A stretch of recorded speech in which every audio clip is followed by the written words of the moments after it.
बरसाने में एक संत राधा रानी की बहुत पूजा अर्चना करते थे। वह पूरा दिन राधा रानी का भजन कीर्तन करते थे। उन संत की बहुत ही श्रद्धा थी राधा रानी में। एक बार उन्होंने देखा कि भक्त बरसाना के राधा मंदिर में राधा रानी को सुंदर सुंदर पोशाक भेंट कर रहे थे। तो उन संत जी के मन में विचार आया कि मैं भी लाडली जी के लिए सुंदर पोशाक अपने हाथ से तैयार करूंगा। उन संत जी ने भिक्षा मांगकर कुछ पैसे इकट्ठे किए और उन पैसों से सुंदर कपड़ा व उस पर लगाने के लिए सुंदर गोटा पत्ती की लेस, फूल आदि खरीदे। वह अत्यंत प्रेम भाव से उन्होंने पोशाक बनानी शुरू कर दी और जब वह पोशाक बनकर तैयार हुई तो महात्मा जी उस पोशाक को चढ़ाने के लिए बरसाना मंदिर की ओर चल पड़े।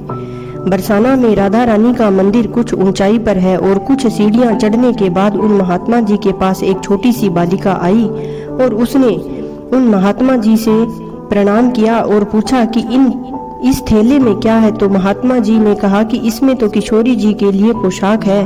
यह सुनकर बालिका बोली कि आप यह पोशाक मुझे दे दीजिए, किशोरी जी को कोई दूसरी पोशाक ला देना। महात्मा जी बोले, यह पोशाक तो मैं किशोरी जी के लिए लाया हूँ, तुम्हें बाजार से दूसरी पोशाक दिलवा दूंगा। लेकिन वह बालिका उसी पोशाक के लिए जिद करने लगी। अंत में उस बालिका ने वह पोशाक महात्मा जी से छीनी और भाग गई।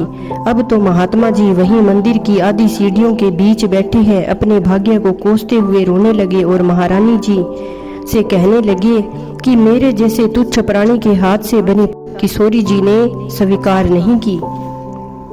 न जाने मैंने किसने पाप किए होंगे जो लाडली जू को आज तक एक पोशाक भी भेंट नहीं कर पाया।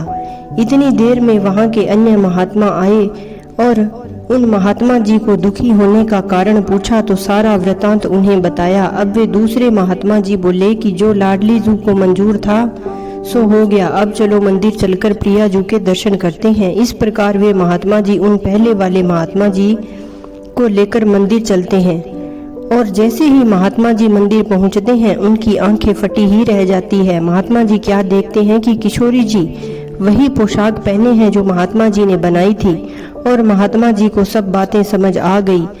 वह बालिका कोई और नहीं, हमारी प्यारी प्रिया जू ही थी जो पोशाक पहनने के लिए इतनी उतावली हो रही थी। इस प्रकार महात्मा जी के आंखों से प्रेम के अश्रु बह रहे थे और उन्होंने लाडली जी को 1000 बार प्रणाम किया, बार बार प्रणाम किया। तो दोस्तों, ऐसा है हमारी लाडली जी का प्रेम।